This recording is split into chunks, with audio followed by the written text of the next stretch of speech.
the representative of Germany. Thank you, Mr. President. Let me thank you for convening this important meeting on the future of Somalia and welcome you personally back to New York. We congratulate the UK for assuming the Council's presidency and assure her of Germany's support while thanking our friends from Togo for their stewardship of the Council's work in February. Great many thanks to the SG for his presence and his clear analysis today, as well as to the SRSG Mahiga for his briefing and his untiring commitment under very difficult circumstances. My country aligns itself with the EU statement to be delivered later on. Mr. President, today I would like to focus on 3 points: the political situation, the security at sea off the coast of Somalia, and the security on land. First, on the political situation. Mr. President, the London conference was indeed a milestone on the way to a better Somalia. We commend the British government for this initiative and the efforts it put into this undertaking.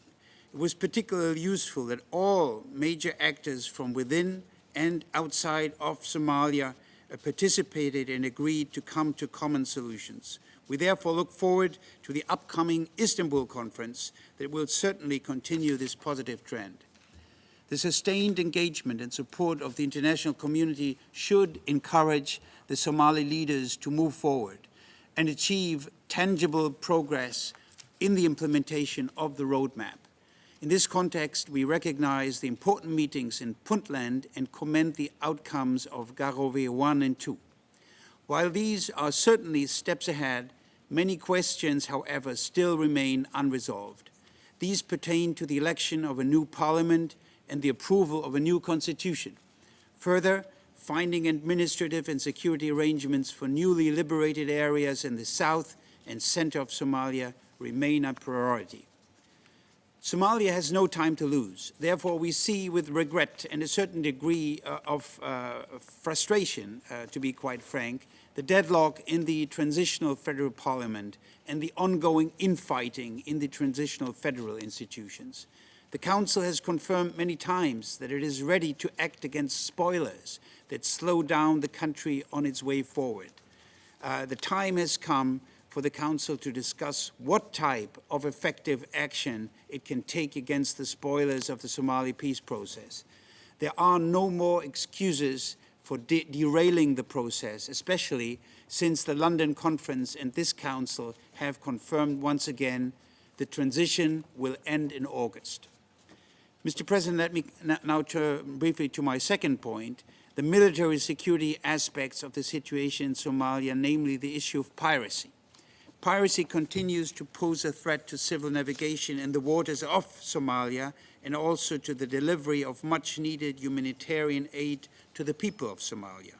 Due to a coordinated and resolute international response, the number of successful attacks has considerably decreased. The lawlessness and the absence of reliable state structures in vast parts of Somalia not only provide a breeding ground for piracy, they also pose obstacles to the prosecution of apprehended suspects.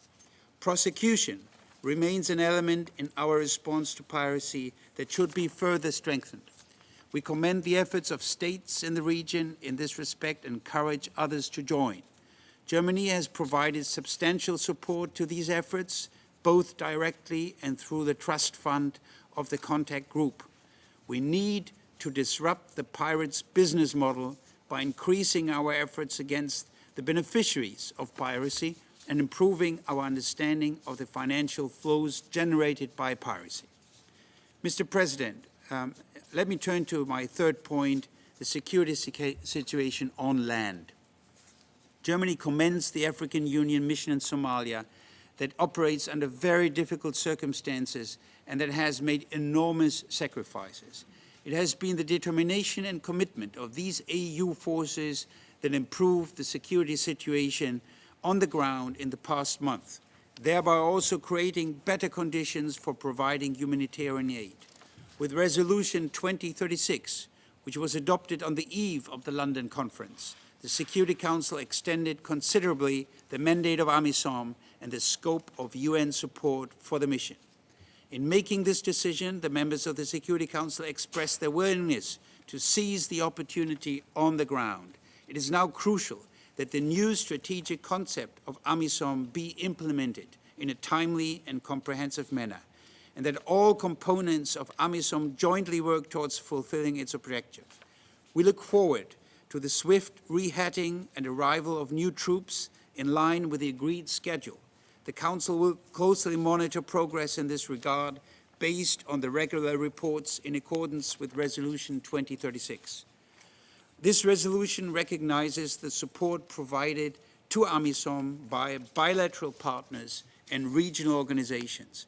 I would like to stress once more the substantial contributions made by the European Union currently and in the past, and reiterate the call of Resolution 2036 for new donors to support AMISOM.